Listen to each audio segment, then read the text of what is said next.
Hi, we meet again for another lesson. This is for continuous writing and it is for the English language for SPM. For continuous writing, so students are encouraged to write a descriptive essay or narrative essays. So for descriptive essays, there are 3 examples or 3 types.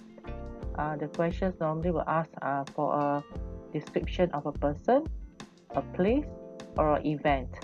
Event can be either sad or happy. Today, the focus for the continuous writing is a descriptive essay for event.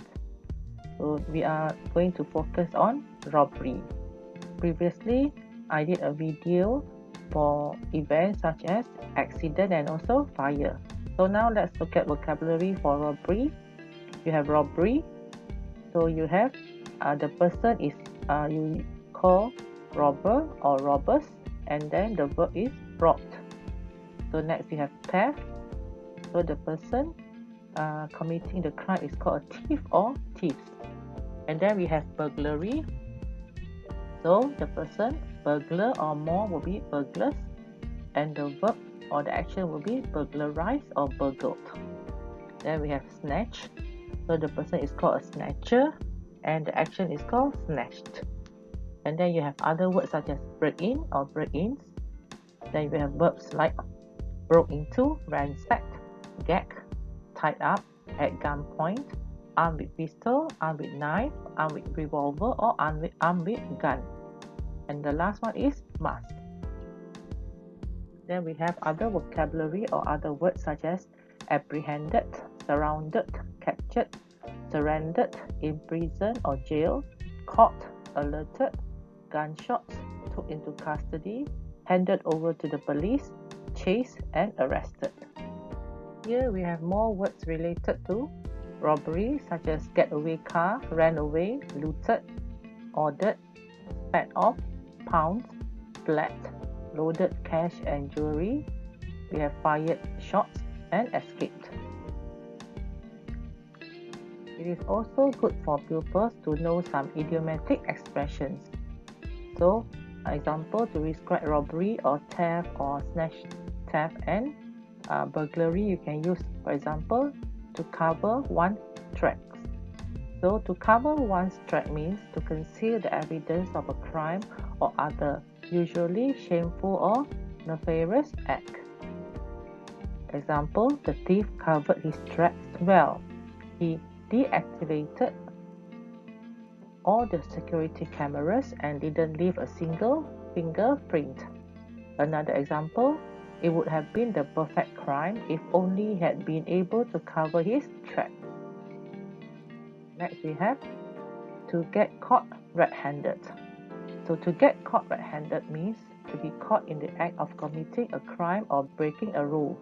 Example, the burglar was caught red-handed as he was breaking into the house last night. Another example, the police caught one of the robbers red-handed today. Next, we also have to make off with something. So to make off with something means to escape with something stolen. Example, the thieves made off with over $50,000 worth of jewelry. The second example, in the robbery case, the thief made off with several expensive paintings from a European museum. Next, we also have the long arm of the law. The long arm of the law is used to communicate how powerful and far-reaching the criminal justice system is. Example, no matter where he goes, the long arm of the law will find him. The robbers managed to avoid the long arm of the law for several years, but were eventually caught in Johor. And we also have to be behind bars.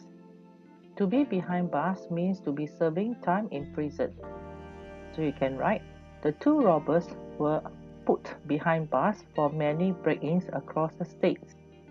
Another example, he was put behind bars for 10 years for his crime. Later on, you're gonna be able to see some sample essays. So the focus will be on bank robbery. You have also examples for jewelry shop or goldsmith robbery. We have house break-in and also snatch, theft. A daring robbery. Jennifer Lee had always been a showy person. She was rich and she wanted everyone to notice her wealth. She always wore a gold bracelet around her slim wrist and a huge necklace. She was proud when her relatives or friends made comments on her jewelry and her wealth.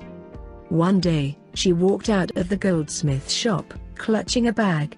She was pleased with herself as she had another ruby ring to show her friends. They would be so surprised. Jennifer was so caught up with her thoughts that she did not notice that there were two men watching her. They were robbers. They had been watching Jennifer for 2 weeks. The masked robbers jumped at their chance to stop Jennifer when she walked around a corner. One of them grabbed her from behind and put his rough hand over her mouth to stop her screams. The other held a gun in his hand. He pointed the gun at her forehead. Jennifer closed her eyes. She thought she would surely die. Just as suddenly as they appeared, they disappeared after snatching her bag. She heard the throttle of a motorcycle speeding away. Jennifer screamed at the top of her lungs as she had lost her precious ruby ring. Then, she heard rushing footsteps. There were some people who had witnessed the incident. They quickly surrounded her. She opened her eyes, bewildered by the tragedy that had befallen her. Jennifer was so terrified and sad that she could not help crying. No one could help her as the robbers had escaped. Luckily, a witness managed to take a photo of the motorcycle. The police arrived minutes later and she was told to go to the nearest police station. With them, there were a few witnesses who went along too. Jennifer would have to wait to see what the police could do about her stolen ring. She regretted showing off her wealth. A robbery. Sam helps his uncle look after his sundry shop. Business is good and Sam is kept busy most of the time. It is a win-win situation as Sam needs money for his future plans to enroll in a private college. One evening at about 8 p.m., just as Sam's uncle was about to close for the day, two men on a motorcycle stopped outside. They got off and walked into the shop. Sam thought that it was odd, as they were wearing dark glasses at night. He brushed off the strange thought. Sam was about to ask the men what they wanted when both of them drew pistols from their pockets. One pointed a pistol at Sam and the other at Sam's uncle. Sam froze and stared at the pistol pointed at him. He could not believe his eyes. The two robbers wore dark glasses to conceal their identities. The next moment, Sam and his uncle were made to lie face down on the floor. Feeling nervous, he broke out in a cold sweat. He prayed hard that some passers-by would notice the robbery and alert the police. Then, Sam heard the cash register ring and the drawer open. This was followed by shuffling of feet, the roar of a motorcycle starting up, and suddenly all was quiet. After a few minutes, Sam looked up. The robbers were gone. Sam shook his uncle who was still prostrate on the floor. They got up. Sam's uncle ran to the cash register. The robbers had taken every cent from it. The robbery had happened so quickly. It took less than a minute for the robbers to come and vanish with the day's takings. Sam's uncle shook his head. He consoled Sam that at least the robbers did not harm them. The only thing left to do was to inform the police and let them handle the case. As for Sam, he learned to be wary of strangers who wore dark glasses at night. Write a story about how a robbery ended tragically for the robber. I sat down on a row of chairs. There were not many people in the bank on there Tuesday afternoon. So, I figured that I would not have to wait long for my turn. Suddenly, I heard someone shout behind me. Instinctively, I looked around and was shocked to see two gunmen brandishing handguns and telling everyone in the bank to get down on the floor. I obeyed quickly. I was too stunned to feel any fear. I just lay down on the floor like the other customers. I could not see anything except the floor tiles next to my face, but I heard harsh voices shouting, the sound of someone being hit and some death threats being uttered. It sounded like the robbers would not hesitate to shoot anyone who did not comply. From the corner of my eye, I caught the sight of a pair of moving boots. For the first time I felt fear. The boots must be that of one of the robbers. Anyhow, the boots disappeared from view for a moment, reappeared and then disappeared again. I heard the trampling of feet and I knew that the robbers were making their escape. It did not take them long to do their dirty business. I raised my head and had a momentary glimpse of two figures running out of the bank door. Another figure flashed past my view and I realized that it was a security guard. He was holding a pump gun in his hands. I got up to have a better view. The security guard ran out to the bank just as the robbers were making their getaway on a motorcycle. The motorcycle sped off just as the guard leveled his gun and fired at the fleeing duo. Even in the bank, the sound of the shot was deafening. From my position, I saw the shot hit the pillion rider smack on his back. There was a spray of blood and the body went limp. As the motorcycle accelerated, the pillion rider was flung backwards onto the road in a lifeless heap. The guard fired another shot at the remaining motorcyclist. The shot missed the target but shattered the back screen of a car nearby. By then, I was out of the bank watching the real-life action. So were other customers. It was just like in the movies except that it was for real. The guard ran up to the robber that he had shot and examined the slumped figure. There was no sign of life. The guard then picked up a bag that the robber had dropped. No doubt it contained the loot. I watched the scene until the police arrived about 10 minutes later. After that I went home as there was no point hanging around. I could do my banking on another day. Robbery. Sulin lay on her bed, turning and tossing. I must sleep. I have an exam tomorrow, she told herself. But sleep evaded her. Just as she was dozing off, she heard a clang from the backyard. The sound of cautious footsteps on dried mango leaves jolted her awake. She crawled quietly to the window and was just in time to see a dark shadow moving towards the kitchen. Heart pumping wildly, she shook her two roommates awake. "Robber downstairs," she whispered. Marie opened her mouth.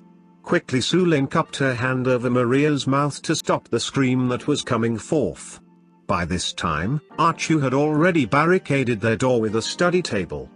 They sat in the middle of the room, praying and listening for noises outside. Knock, knock, knock, Susan. Susan. Jimmy, what's the matter? It's already very late. I've exams tomorrow. Susan's sleepy voice could be heard distinctively in the quietness of the night. Please open the door. There's something urgent. I'm sleepy. Please don't disturb me. Knock, knock, knock. The three girls jumped. Archu. Came Jimmy's voice, low and uncertain. Archu. Archu. Came another voice, slightly louder. The girls looked at one another, paralyzed by fear. The doorknob turned quietly. Then there was silence. Barely a minute later, the knocking started again. This time, it was on Shiva's door. Shiva, Shiva. Jimmy began, to be echoed by the alien voice. Robber. Robber. Help. The stillness of the night was broken by a girl's shrill voice. The neighbor's dogs began barking. There was a metallic clang, followed by footsteps of someone dashing down the stairs. Sulin caught a glimpse of a dark-skinned man wearing a striped t-shirt sprinting away in the moonlight. Archu. Archu. Came Jimmy's voice again. The girls looked at one another, bewildered. Archu got up to open the door but Maria pulled her back. Don't. So they sat and waited. The knocking continued. No one responded. Then suddenly everyone was talking. The girls couldn't contain their curiosity any longer. They moved the table aside and opened the door. There stood Jimmy. The kitchen knife lay at his feet. He looked visibly shaken. Why didn't you open the door? Do you know how it feels to have the knife pointed at your neck? Shiva stumbled out of his room, rubbing his eyes. Wong came up the stairs, looking confused. Obviously both of them had slept through the whole incident. Where's Arbo? He's been kidnapped. Maria's eyes became as round as saucers. "No. Come and see," Jimmy said. By now, he was enjoying himself being the hero of the night. Arbo lay on his mattress, mouth gagged, hands and legs tied securely with his blanket which had been torn into shreds. "Who gave the alarm?" Sulin wanted to know. "I did," Susan beamed. "I was on my way downstairs to get a drink when I saw a dark shape near a knife cabinet. Quickly I retraced my steps, but I didn't have time to warn any of you." "So you knew what was happening when I called you?" "Yes. I've never heard of a robber who goes about waking people up. It must be his first attempt. He chose the wrong time to strike. Susan, you call the police. I'll bolt the door downstairs. The robber might come back. I may not be as lucky this time." Write a story that involves a snatch thief. It was lunchtime in the city. Sally and two of her colleagues left their office and walked towards their favorite restaurant a short distance away. Sally had a handbag slung over her shoulder. At a crossing, they waited for the light to turn green. When it did, Sally, her colleagues and many other people crossed over to the other side of the road. Suddenly from the traffic that had stopped at the crossing, a motorcycle leapt forward. Two men were on it. In a flash, they were beside Sally and the pillion rider grabbed her handbag. The force of the grab sent Sally tumbling to the ground. The strap broke and the pillion rider held the handbag in his hand. The rider turned the throttle and the motorcycle sped off down the road, weaving between other vehicles in their rush to get away. Fortune did not favor the thieves. A few seconds later, they crashed into a tanker in the middle of the road. The two men were sent flying, hitting other vehicles before falling on the road. They lay motionless. The whole sequence of events occurred in less than 15 seconds.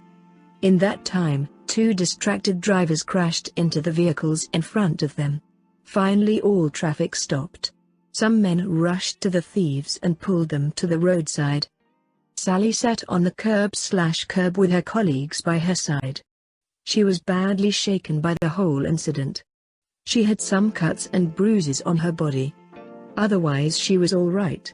Describe an unforgettable incident that you saw on your way home from school.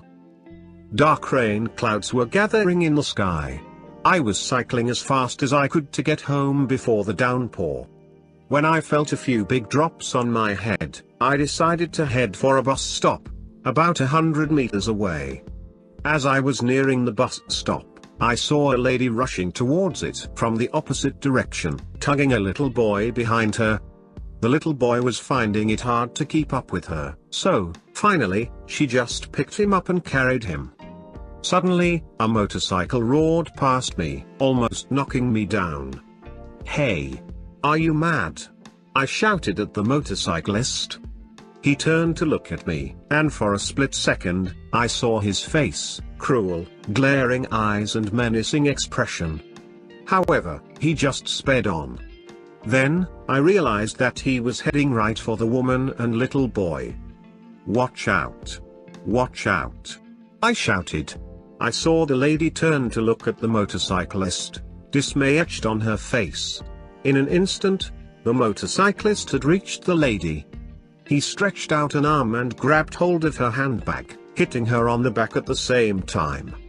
The impact sent the lady hurtling forward. The mother and child fell on the road, landing right in the path of a van. "Stop! Stop!" I screamed at the van driver, waving my arms wildly in the air. Thankfully, the driver had seen what was happening. With a squeal of brakes, the van stopped a few meters from the spot where the mother and child lay sprawled on the road. I saw the lady crawling on the road towards the wailing child. There was blood all over them. Tossing my bicycle to the side of the road, I ran to help them. By the time I got there, the van driver had reached them. He was cradling the child and examining his limbs. "I think your little boy is all right. Nothing is broken," he said. "How about you? Do you feel pain anywhere?" "Please help me. I am pregnant," the lady replied, weeping. "Don't panic. "You'll be all right. I'll take you and your son to hospital," said the man. The lady could not walk, so the man carried her and settled her in his van. I carried the whimpering child to the van. The man asked me to go along with them so that I could help make the police report. I realized that, by this time, the motorcyclist would have gone far from that spot, with the lady's handbag. A few days later, I was told that the lady had suffered only minor injuries from the incident. She had some rather deep cuts on her face and limbs, and her knee was twisted. Thankfully, her unborn baby was unharmed. The snatch thief was never apprehended, and I doubt I will ever see him again. However, I will never forget the menacing look he had given me. Describe an unforgettable incident that you saw on your way home from school. It was a hot afternoon and the heat from the scorching sun was quite unbearable. I was cycling home from school after arranging the books in the school library, as I was a librarian. The road was quiet. I felt hungry and was looking forward to reaching home and having my late lunch. When I was cycling along the roadside, a motorcyclist appeared out of the blue and roared past me. He had almost knocked me down and I was rather taken aback by his sudden appearance. I then noticed there was a passenger behind the motorcyclist and they were heading for a lady, who was walking on the pavement at the side of the road. The motorcyclist then stopped beside the lady. After dismounting from the motorcycle, the pillion rider tried to snatch the lady's handbag, but she resisted. Feeling furious, he took out, apprehensive of getting hurt. Having no alternative, she let the mugger have her handbag. After getting hold of the handbag, the mugger shoved her. He shoved her so hard that she fell into the ditch. The obnoxious criminal then mounted the motorcycle. His accomplice, who was also the motorcyclist, sped off and they escaped from the scene. I was shocked at what I saw.